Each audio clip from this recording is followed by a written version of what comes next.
Hello there, I'm Ara, aka I Eat Zebra.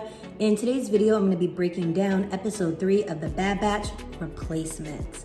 I'm going to be breaking down the events of this episode, uncovering a couple Easter eggs, as well as making a few predictions for the season and upcoming episodes. So let's get to it. The title Replacements has multiple meanings in this episode. The obvious being the Empire beginning their Stormtrooper program with recruiting soldiers rather than using the clones from the Grand Army of the Republic. The team themselves obviously needing to replace the parts on their ship, but another layer in my opinion is Omega replacing Crosshair as the 5th member of their squad. Crosshair will always be their brother, but in his absence, Omega is trying to step up to fill that void. This episode opens right after the events of episode 2 with the Bad Batch leaving Seleucamai with their ship in noticeable disrepair. As Echo is actively making repairs to the ship, he complains that Tech is preoccupied with his new project, which is causing the delay and inefficiency of the maintenance. Tech chimes in saying the invention he is working on is to be used to scan and test the functionality of their inhibitor chips, which he finds to be the bigger priority. Personally, I agree with Tech, and I feel this is his way of finding a way to save Crosshair and the rest of their team. As they are going back and forth, we see Omega laying on top of the same gonk droid we saw Wrecker doing bicep curls with in the previous episode. Even though Crosshair's bunk is presumably empty, I believe the team is still having trouble processing his absence, which is why she was sleeping on the floor. The ship then falls out of hyperspace as the power capacitor is starting to fail, so they strap in for a crash landing. During the landing process on this unknown moon, we see Wrecker hit his head against the restraints. This bump causes him to complain that his head hurts throughout the episode. My belief is that this head injury is triggering an adverse reaction with his inhibitor chip. One of the effects of Order 66 is the clones becoming not only hyper-aggressive, but it further suppresses their free will, which we have seen not only in the Bad Batch, but in the Clone Wars as well.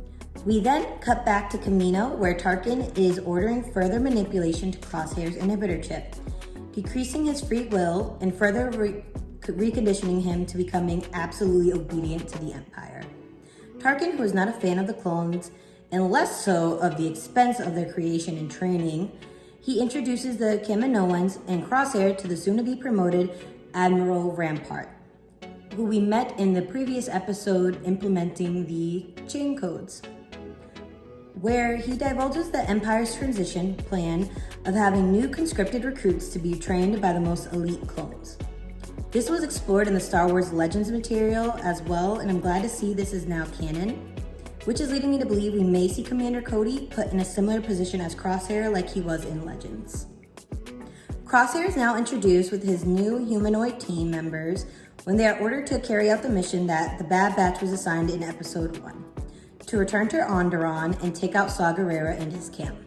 For those of you that have seen Rebels or Rogue One, you know that Saw obviously wasn't going to be there, as we see him eventually die in Rogue One when Tarkin finally gets to take him out on Jedha. Going back to the gang, we see they were able to land safely on the unnamed moon, in a scene reminiscent to the Empire Strikes Back, where there are creatures damaging the ship that feed off of the energy supply. We see the Ordo Moondragon run off with the power capacitor. Hunter, being the tracker of the group, decides to go after it, as that is the last one in their inventory. Wrecker, still complaining about his head hurting, sits this one out, and Omega asks to go with Hunter. He was hesitant at first, but eventually gave in when she reminded him that she is now a member of the team and wants to do her part. We join back up with Crosshair and his new team on Onderon, where they encounter some rebel troops and civilians. They question where Saw is, but he's already off the planet, and since they did not know his whereabouts, Crosshair falls through with wiping them out. One of his new recruits protests, saying that they are not mindless clones that just follow orders. These are innocent civilians. Crosshair, not liking that answer, shoots and kills him on sight without any protest from the other recruits. He reminds them that good soldiers follow orders. And in a very dark moment, we see them wipe out everyone in the camp with no survivors being left. One of the themes this show is covering that I enjoy is the complexities of being a soldier. When it comes to the concepts of loyalty, free will, obedience, and the difference between voluntary recruits versus drafted recruits. At least within the United States, back when young men were drafted into the military, they did not have a choice or free will unless they wanted to be labeled as a deserter, which is equivalent to the clones as they never had a choice on becoming soldiers. It is what they were created to do. So seeing them struggle with their purpose after the war is supposedly over is something long-term military service members also have to deal with. Hunter and Omega continue to track down the Ordo moon dragon, when Omega asks if she would be able to learn how to track like Hunter one day. He then tells her that each member of the Bad Batch has their own unique skill set, kind of like a superpower, if you will. I am interested to see what Omega's may be. I believe she is a Force-sensitive clone, but I noticed she seems to possess the ability of a photographic memory as well. While tracking the creature, Hunter gets knocked out for a moment and loses his breathing apparatus. Omega luckily is able to put it back on for him, but he's unconscious for a period of time. She then follows the creature carrying the capacitor down the tunnel. When Omega first encounters the creature, it appears that they are able to connect in a deeper way, leading me further to believe she is a Force-sensitive, as we see Jedi like Obi-Wan, Anakin, and Ezra use this ability with other creatures. Using some quick thinking, she pulls an okie-doke on the creature by tossing her flashlight and grabbing the capacitor while it is distracted. As she's making her way back through the tunnel, Hunter is waking up, and in a panic, he starts shouting for Omega. She pops up like, "Hello there," with the part in hand as they both make their way to the ship. Once they are back on board, Wrecker surprises Omega by showing her that she now has her own room on the ship, further cementing her place on the team as a new member. Speaking of rooms, we see Crosshair and the remaining recruits return to his old barracks.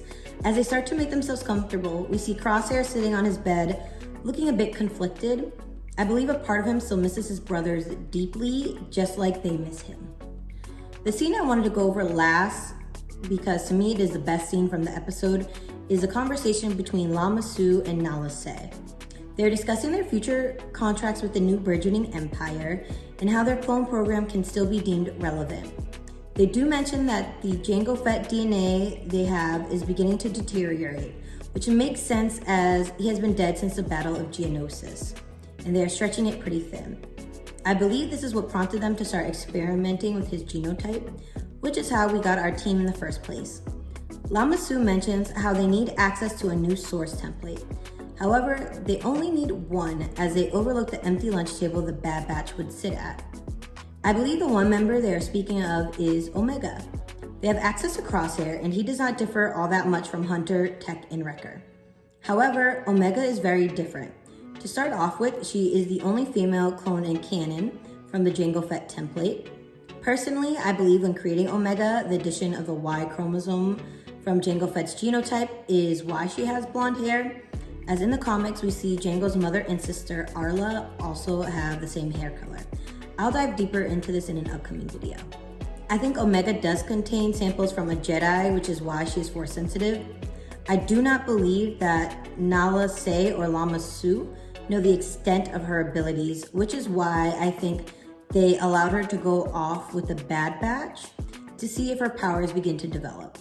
Once they are able to get her back and prove this experiment is a success, they will then present their findings to the Emperor, which will begin Palpatine's quest for creating the perfect host for his immortality contingency plan.